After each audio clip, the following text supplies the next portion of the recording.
c'est des ballons avec des bombes. Il y a des bombes qui sont accrochées à ces ballons, des bombes, des grosses bombes, pas des petites bombes, hein.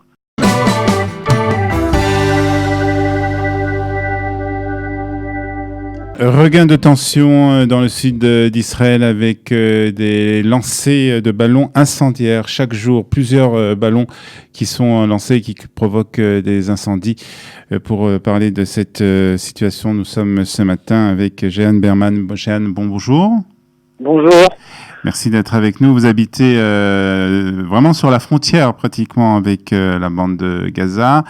Alors ça fait longtemps, Jehan, qu'on vous a pas parlé, on n'a pas parlé ensemble. On pensait justement qu'il y avait une certaine période d'accalmie. Alors est-ce que vraiment pendant toute cette période où on n'a pas eu beaucoup de nouvelles du sud d'Israël, parce qu'en plus il y avait d'autres sujets dans l'actualité israélienne, est-ce que vraiment c'était une période de calme? Écoutez, c'était une période relativement calme, c'est-à-dire que nous, pendant toute la période, vous savez, pour bien resituer les auditeurs, peut-être qu'ils ont oublié, nous, en février 2020, alors que la corona, le Covid apparaissait en Israël et commençait à prendre de l'ampleur, nous, on était encore dans une mini-guerre, c'était en fin février, dans une mini-guerre de 2-3 jours, vous savez, où ils nous tirent 500 missiles en 2-3 jours. Ça, c'était en février 2020. Puis a apparu la corona qui a pris l'ampleur. Et à ce moment-là, il n'y a plus de tirs de roquettes. Mais par contre, on a eu tous les soirs et tous les jours les entraînements du Hamas.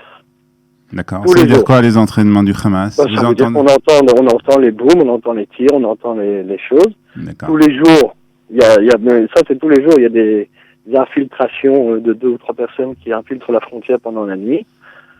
Plus pendant 2-3 roquettes de temps en temps, etc. Et ça, c'est vrai que ces 2 dernières semaines ont recommencé les ballons, ont recommencé les tirs de roquettes, ont recommencé aussi les démonstrations sur la frontière. Ouais. Quand ils viennent avec leurs haut-parleurs et qui brûlent et qui font beaucoup de bruit et qui font exploser des bombes sur la frontière. Donc, nous, on est là depuis 2 semaines avec des feux et des bruits de bombes qui explosent du matin au soir. Alors, c'est en plus la période des vacances, c'est-à-dire que les enfants sont censés aussi être en vacances, ils sont, disons, un peu plus libres que d'habitude.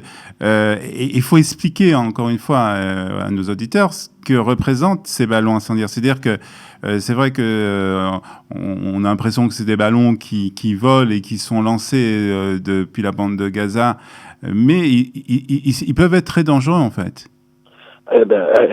Complètement. C'est des ballons avec des bombes. Il y a des bombes qui sont accrochées à ces ballons, des bombes, des grosses bombes, pas des petites bombes, hein.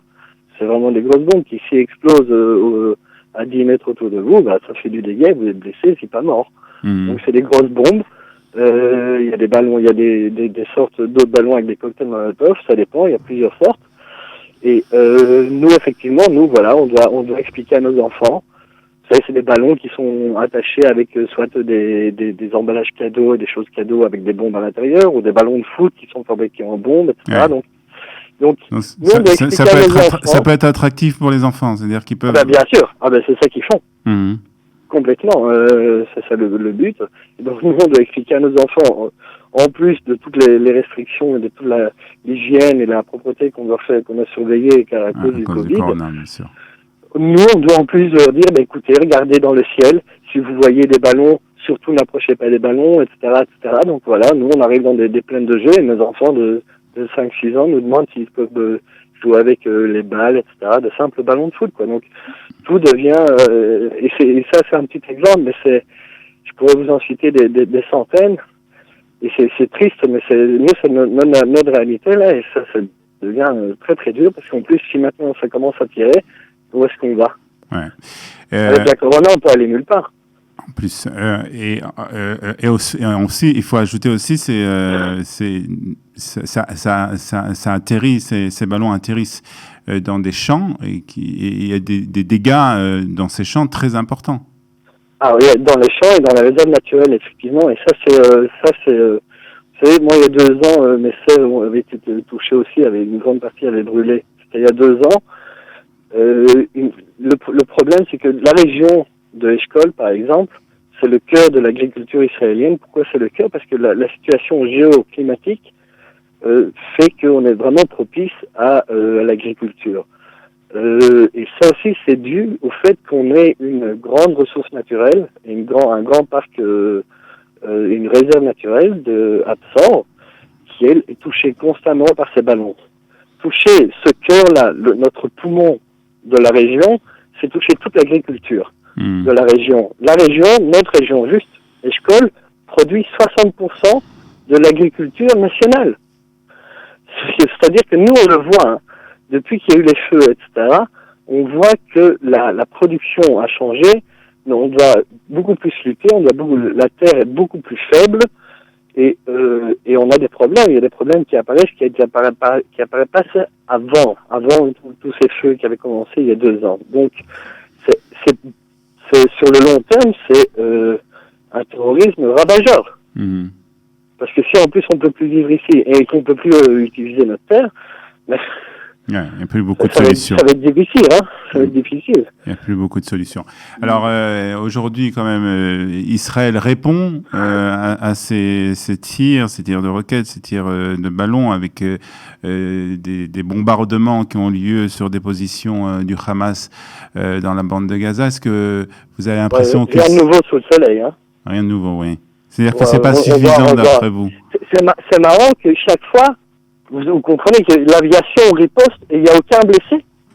Aucun, ne fût-ce un, du côté palestinien. C'est qu'il y a quelque chose. Donc, exploser des dunes qui sont des soi-disant bases d'entraînement de l'armée, bon bah ok. Fermer un petit peu l'espace de pêche, fermer un peu le point de passage, bah ça la ralentit pas, hein. La preuve c'est que ça augmente.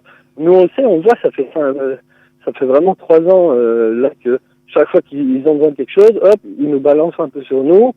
Là-haut, ça se négocie, oui, non, on va leur donner, on leur donne pas, non, puis à la fin ils donnent, il y a les valises du Qatar qui passent, et puis on a 2-3 semaines de silence. Ouais. Et voilà, en attendant, c'est qui morche, bah c'est nous. Et vous avez l'impression que ces réactions, ces ripostes de l'armée israélienne ne sont pas efficaces? Non. Honnêtement, je pense que si l'armée israélienne recevait les ordres de faire telle ou telle chose, il pourrait être efficace, hein, ça on sait très bien. Alors, là c'est riposter pour dire voilà, on a fait quelque chose, c'est pas vraiment... Et d'après vous, pourquoi Israël ne riposte pas d'une manière plus violente, c'est-à-dire d'une façon... je ne sais pas s'il faut riposter d'une façon plus violente, en tout cas, il faut trouver une solution. Parce que là, c'est pas possible. Il faut arrêter. Alors qu'on ait fait la paix avec les Émirats Arabes Unis, mais c'est très bien. Et je le félicite, mais nous, en attendant, il y a nos champs qui brûlent. Donc c'est un petit peu plus important de ce que je puisse appeler peut-être une compagnie qui est à Dubaï. Alors c'est bien qu'aujourd'hui, je peux appeler une compagnie à Dubaï. Mais moi, en attendant, je reçois des ballons, je reçois des missiles. Alors qu'est-ce que nous, on fait, nous, ici? Parce que c'est ça, la vraie solution, c'est de comment nous, on va vivre au quotidien. Parce que là, ça fait vraiment... Vous savez, on a fêté... Enfin, pas fêté, on a... Célébré. Célébré, oui, je sais pas comment trouver le mot pour dire, pour le démantèlement, etc. Et moi, dans quelques jours, ça va faire 6 ans de ma blessure de la dernière guerre. Rien n'a changé, au contraire, ça empire. Et qu'est-ce qu'on attend? Qu'est-ce qu'on attend? Nous, les citoyens, on devient, mais vous devez renseignez-vous pour savoir le nombre de gens qui sont traités et suivis psychologiquement à cause de ça, à cause de... Vous savez, on s'en rend pas compte, mais depuis 2018 jusqu'à février 2020, nous, on était tous les 2 mois en guerre. Tous les 2 mois, on devait partir 3-4 jours. Tous les 2 mois. Et ça, c'était depuis 2018. Et maintenant, ça reprend. On a eu une petite pause de la corona. Ouais, mais c'est pas qu'on a pu se reposer pendant la corona non plus. Donc, les gens ici sont à bout et en ont marre. Et puis tout d'un coup, on nous sort qu'il y a la paix avec les Émirats Arabes Unis et que nous, on s'en prend. Et vous savez, c'est un peu comme une claque dans la gueule, quoi. Ouais, c'est-à-dire que vous avez... Vous avez, et c'est pas la première fois qu'on utilise ce terme, vous avez l'impression d'être laissé pour compte de la population israélienne, un peu. Mais complètement. Quand on ne fait pas partie de l'agenda, c'est pas ça qui est important. C'est de faire un deal avec les Émirats Arabes Unis. Ok, super, c'est très bien. Je suis pas contre, hein. C'est très bien, mais je crois qu'il y a des priorités. Et là, vous savez, je le dis hein, clairement, 60% de l'agriculture israélienne qui est produite chez nous. Vous savez, s'il y a des problèmes chez nous, c'est plus que ça, de simples citoyens qui sont touchés, c'est tout Israël qui est touché. 60% de l'agriculture israélienne est produite chez nous. Faut pas Alors nous, on ne sait pas quoi faire. Ouais, alors justement, Jeanne, peut-être on va parler pour terminer un peu de ce que vous produisez. Vous en êtes où, vous, dans votre production, dans vos champs? Est-ce que... Moi, je produis dans les serres. Et pour l'instant, on met en marche justement la prochaine saison.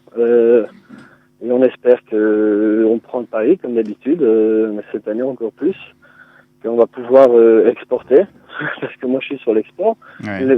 Mes clients en Europe m'ont envoyé les commandes, moi je construis mes serres, etc., mais j'espère que je pourrai exporter.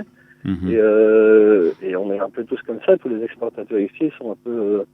tous ceux qui exportent de façon aérienne sont un peu dans l'angoisse. Ouais, ça, c'est à cause de la situation avec le coronavirus, plus exactement, particulièrement. Ouais. Exactement.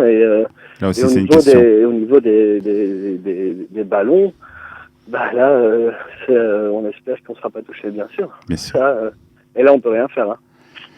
Là, il n'y a rien à faire.